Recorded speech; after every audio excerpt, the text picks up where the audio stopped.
اور اخلاق بھی سیکھنے کی چیز ہے، اور اخلاق ہی انسانیت کا نام ہے۔ بد اخلاقی ہے تو انسانیت نام کی شے کوئی نہیں۔ میرے رب کو زیادہ تسبیحات کی ضرورت نہیں ہے، یوں ممبر پہ بیٹھ کے لمبی تقریروں کی میرے رب کو زیادہ ضرورت نہیں ہے۔ بچھ جاؤ، پٹ جاؤ، مٹ جاؤ، لٹ جاؤ اور اللہ کے دربار میں اونچا مقام پالو۔ لوگوں کی سہنا سیکھ لو، لوگوں کے زخم سہنا سیکھ لو، لوگوں کی لگائے ہوئے نشتر، لوگوں کے لگائے ہوئے زخم چھوڑ دو رسنے کے لیے، چھوڑ دو گھاؤ بننے کے لیے، چھوڑ دو انہیں گہرا ہونے کے لیے۔ یہ جتنے گہرے ہوں گے اتنا تم اللہ کو محبوب نظر آؤ گے۔ تو بچا بچا کے نہ رکھ اسے، تیرا آئینہ ہے وہ آئینہ کہ شکستہ ہو تو عزیز تر ہے نگاہ آئینہ ساز میں۔ اسے ٹوٹنے دو، اسے ٹوٹنے دو۔ توڑنے والوں کو کہہ دو آ جاؤ ادھر آ ستمگر، ہنر آزمائیں تو تیر آزما، ہم جگر آزمائیں۔ لوگوں کو بولنے دو، عورتوں کو بولنے دو، تم سنتی جاؤ اور سہتی جاؤ اور پیتی جاؤ اور اف نہ کرو اور آہ نہ کرو۔ تم وقت کی رابعہ بصری ہوگی، تم وقت کے جنید بغدادی ہوگے۔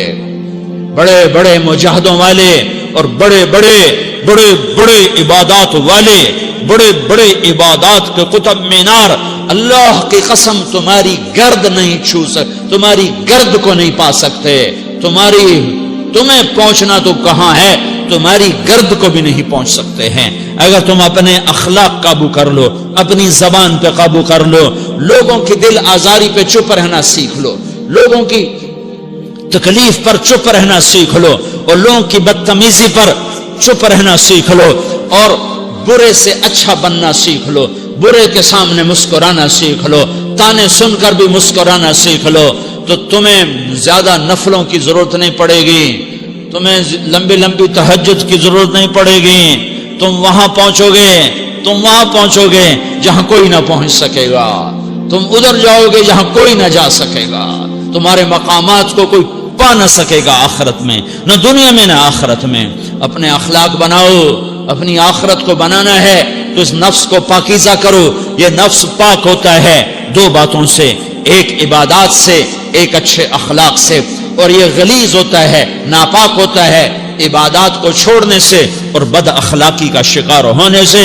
بد اخلاقی سب سے بڑی غلاظت اور کبیرہ گناہ سب سے بڑی غلاظت ہے، اور عبادات سب سے بڑی خوراک ہے، سب سے بڑی پاکیزگی ہے۔ اچھے اخلاق سب سے بڑی خوراک ہے، سب سے بڑی پاکیزگی ہے۔ گناہوں کا چھوڑ دینا سب سے بڑی طہارت ہے۔ یہ کرو گے اللہ تمہیں چمکائے گا، تمہاری دنیا بھی بنائے گا، تمہاری آخرت بھی بنائے گا۔ یہ اخلاق سیکھنے پڑتے ہیں، عبادات کو سیکھنا پڑتا ہے۔ اللہ کے راستے میں جاؤ، اللہ کے راستے میں پھرو، اور اپنے اخلاق بھی بناؤ، اپنا ایمان بھی بناؤ، اپنے کردار کو بھی بناؤ، اور مرتے دم تک یہ محنت کرتے رہو، کرتے رہو، کرتے رہو۔ کرتے کرتے موت آ گئی تو جو ادھورا پن ہے اللہ دور کر دے گا، جو ادھورا پن ہے اللہ دور کر دے گا۔ اور کوشش کرو 24 گھنٹے کی زندگی میں اس زبان پہ خیر کے سوا کچھ نہ نکلے۔ تم بے شک فرض نماز پڑھو، تسبیحات مسنون نہ پڑھو، تو لمبے ذکر نہ کرو، لمبے قرآن نہ پڑھو، لمبے نفل نہ پڑھو، میری ایک مان لو، یہ زبان پہ قابو پالو، اس زبان کو بند کرنا سیکھ لو، اسے ہونٹوں تلے، اسے دانتوں تلے دبانا سیکھ لو، یہ ہونٹوں کے در بند کرنا سیکھ لو۔ یہ مدرسے کے طلبہ نظر آ رہے ہیں، ان کو شیطان کوئی دعوت دے گا شراب پیو، ان کو کوئی شیطان دعوت دے گا کہ جوا کھیلو، ان کو دعوت دے گا غیبت کرو، ان کو دعوت دے گا فلاں کی برائی کرو، ان کو دعوت دے گا اس کے عیب ڈھونڈو اور اس کو چسکے لے لے کر بیان کرو۔ یہ اس گناہ کی مار دیتا ہے، اس میں ایسی مار دیتا ہے کہ نمازیں صاف ہو جاتی ہیں، عبادات صاف ہو جاتی ہیں، علم صاف ہو جاتا ہے، تبلیغ صاف ہو جاتی ہے۔ ہمارے استاد مولانا زار شاہ صاحب رحمۃ اللہ علیہ ہمیں فرمایا کرتے تھے، جب وہ کبھی غیبت کی نفرت بٹھاتے تو فرمایا کرتے تھے تم سب سے زیادہ کمائی کرنے والا طبقہ ہو طلبۃ العلم، لیکن ایک بول بول کر ساری کمائی پہ پانی پھیر دیتے ہو۔ تو میرے بھائیوں چاہے دین والے ہو چاہے دنیا والے ہو، مدرسے والے ہو کالج والے ہو، ایک عبادت کو بناؤ، ایک اپنے اخلاق کو بناؤ، تو اللہ تمہارے ساتھ ہے، دنیا بھی تمہاری ہے، آخرت بھی تمہاری ہے۔ اگر اللہ کو ساتھ نہ لیا اور اس نفس کو پاکیزہ نہ کیا تو یہ جہان بھی برباد ہے، اگلا بھی برباد ہے۔ اسے پاک کرنے کی نیت آج سے نیت کرو کہ اسے انشاءاللہ پاک کرنے کی کوشش کریں گے۔ تو نیت کرتے ہو سارے کہ اسے پاک رکھنا ہے۔ کبھی کوئی دھبا لگ جائے، لگتا رہے گا انسان جو ہے تو فوراً دھونے کی، جیسے کرتے پہ دھبا لگ جائے تو فوراً دھونے کی کوشش کرتے ہیں، اسے دھونے کی کوشش کرو۔ آنسوؤں کا پانی بس بڑے سے بڑے داغ کو دھونے کے لیے آنسوؤں کا پانی چاہیے، اور زیادہ پانی بھی نہیں چاہیے۔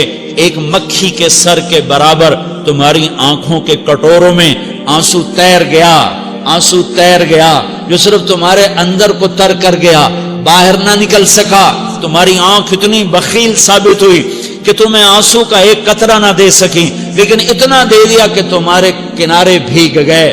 تو تمہارے بڑے بڑے داغ اللہ دھو کے صاف کپڑا تمہیں ہاتھ میں پکڑا دے گا، تمہارے ہاتھ میں پکڑا دے گا۔ تو جب ہو جائے توبہ کرو، جب ہو جائے آنسوں سے صاف کرو۔ آنسو نہیں نکلتا تو آہوں سے صاف کرو، تمہاری آہیں بھی اسے صاف کر دیتی ہیں، تمہارے آنسو بھی اسے صاف کرتے ہی کرتے ہیں، تمہاری آہیں بھی اسے صاف کر دیں گی۔ تم کہتے ہو جی دل بڑا سخت ہے، آنسو نکلتا ہی نہیں، تو تم کچھ آہ ہی بھر دو اللہ کے آگے، تو وہ بھی تمہیں کہاں سے کہاں پہنچا دے گی۔ تو میرے بھائیو، اس کی نیت کرتے ہو نا، پچھلی پر توبہ کرو، پچھلی پہ توبہ کرو۔